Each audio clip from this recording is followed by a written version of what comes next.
Kasal na sina Marco Alcaraz at Precious Lara Kigaman kasunod ng kanilang 3 taong relasyon. Sa okasyon din iyon, in-announce ng bagong kasal na ipinagbubuntis na ni Lara ang kanilang panganay. Makichika kay Kata Tibayan. Suot ang blushed wedding gown, rumampa si Lara sa gitna ng swimming pool sa Hacienda Isabela sa Cavite. Ang groom na si Marco, gwapong-gwapo sa kanyang black suit. Hindi niya napigilang mapaluha sa saya habang pinapanood ang kanyang bride na naglalakad.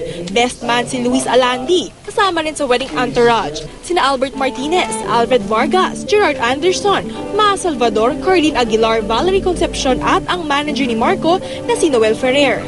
Dumalo rin ang iba pang artistang sina John Hall, Paolo Paraiso, Miriam Kiambao, Ervic Vihandre at Dina Bonivi. Naging double celebration pa ang kanilang kasalan kahapon dahil habang nagpapalitan ng kanilang wedding vows, inanunsyo na rin ang pagbubuntis ni Lara. Hinalikan pa nga ni Marco ang tiyan ni Lara sa wedding ceremony. 5 months nang ipinagbubuntis ni Lara ang kanilang baby boy na papangalanan nilang Noah. Ibinahagi rin ng bagong mag-asawa na January 1 pa last year una silang nakasal sa Canada.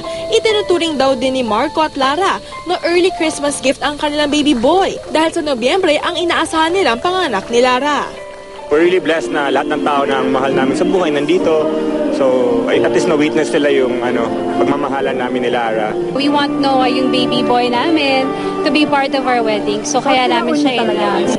May plano na rin ipagdiwang ng newlyweds ang kanilang honeymoon. Yung isa naming Ninong Noel, gift niya sa amin yung Maldives. Katatibayan, updated sa showbiz happenings.